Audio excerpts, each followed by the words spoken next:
Hi, Traci Webb, Founding Director of the Northwest Institute of Ayurveda. Health is the foundation for our fullest, highest expression in life. So what does that mean? What does that look like?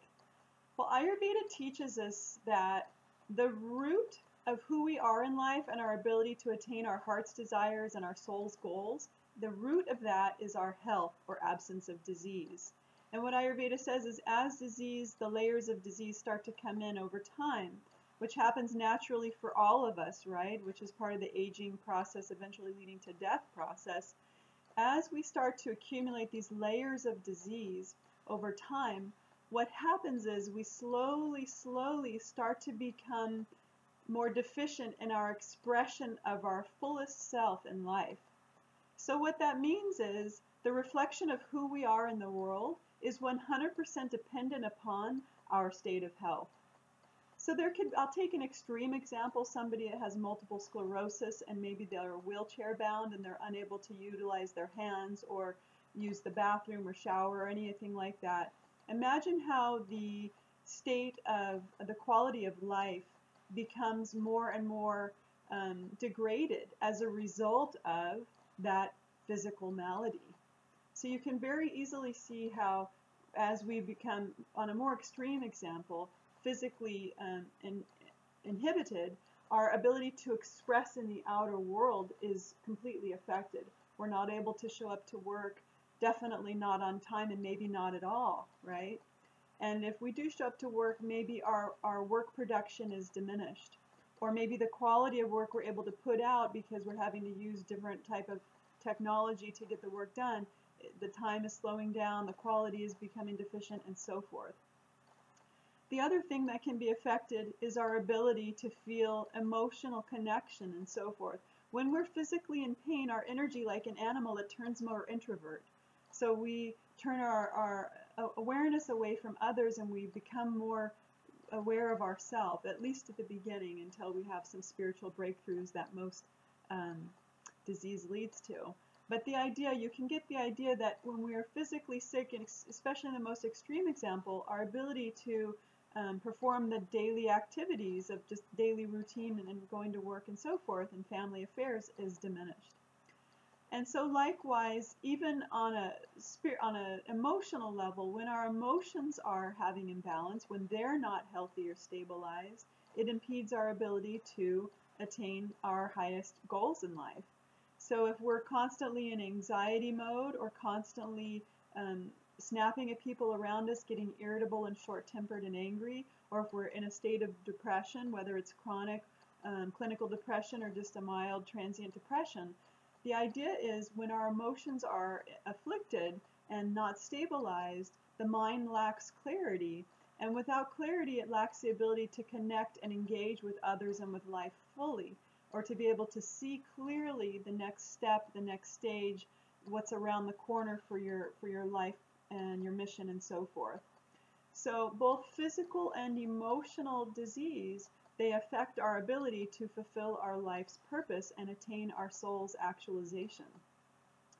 In the ancient texts of Ayurveda, it talks about this very thing. It says, and now this is going to be a little foreign for some of you, it's in Sanskrit, so I apologize, but I'll unpack it in a minute. It says, Dharma Artha Kama Mokshanam Arogya Mula Mutanam. So what it's saying is Arogya Mula Mutanam. Arogya is absence of disease. So the absence of the disease is the state of health. So the state of health is the mula, Arogya Mula, the root. Mula means root. So the absence of disease is the root of the four aims of life, what we call the Purushartha, which are Dharma, Artha, Kama, Moksha. Dharma is our ability to not only find but attain our soul's goal, why it is we're here, whether it's on a day-to-day basis, like just plucking away at our to-do list and our ability to move through life in a way which feels connected and in service to others. So Dharma is that part of our life. It's our right livelihood, our duty, our purpose. It's service to our community, to our family, and to ourselves. So our ability to perform those actions, which is really it can be our job. It usually is a job, but not always. It might be a housewife and so forth, or a house partner.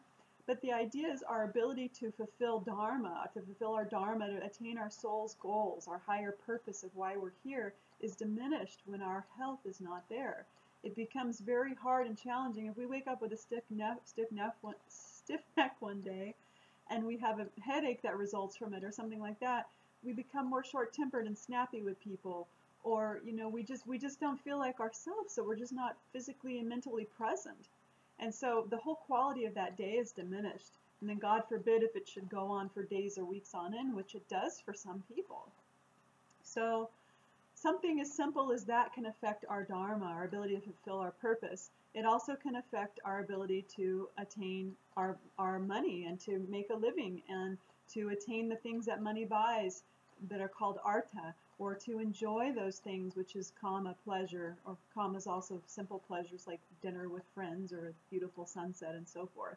So all of those things are affected when our health is challenged, whether it's, again, physical or emotional health. And certainly our ability to feel freedom, to feel at peace. When we have you ever woke up and you have pain in the body, it's very challenging that day to find peace in life and to feel connected to all of life, to have this moksha, liberation experience, right? So even for yogis, for example, who don't have those other pursuits and they don't have an interest in the world necessarily, but they want to find liberation and they are born young and have that desire to connect with God and spirit, even for them, the inability to meditate or to do their breath work or whatever their meditation or practice, their spiritual practices are, can be diminished by the state of their physical and emotional health.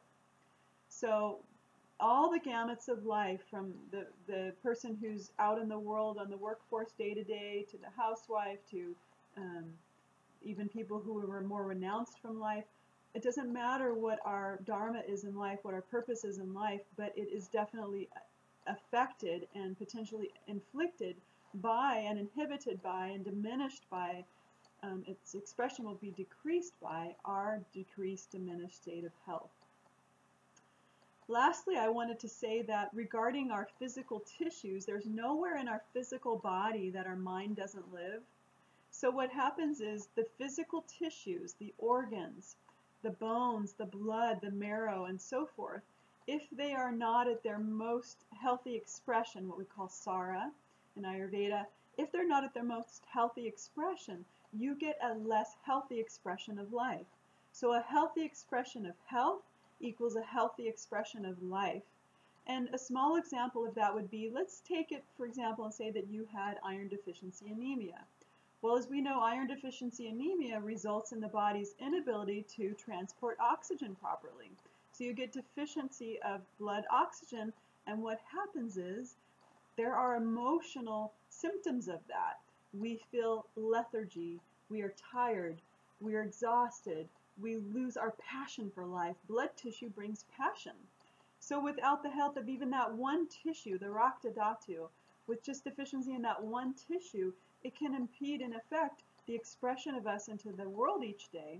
So for example, we woke up and our iron's very low, we will be less likely to be able to have the energy to get out of bed that morning and to do our spiritual practices and our self-care. We'll go to work and we'll be more tired. Maybe we start snapping at people because we just don't have the energy to listen and to be present and to be clear and to be calm and to be there for them. So you can see how even just one tissue in Ayurvedic terms, how even the diminishment of one tissue can affect the totality of our life. And that's especially true if it goes on and it becomes a chronic imbalance. So we really want to prioritize our life. I hope that this video helps you to prioritize your health. So that health, again, is the pillar, the foundation, the root of the total, fullest, highest expression of your life. So be sure to prioritize your health, and so that you can live to your optimal expression. And I hope you found this video helpful. If you'd like to learn more about my classes where I teach you how to dive in and unpack all of this and to transform and optimize all aspects of your life, go ahead and click the links below. I look forward to having you in my programs. Have a beautiful day.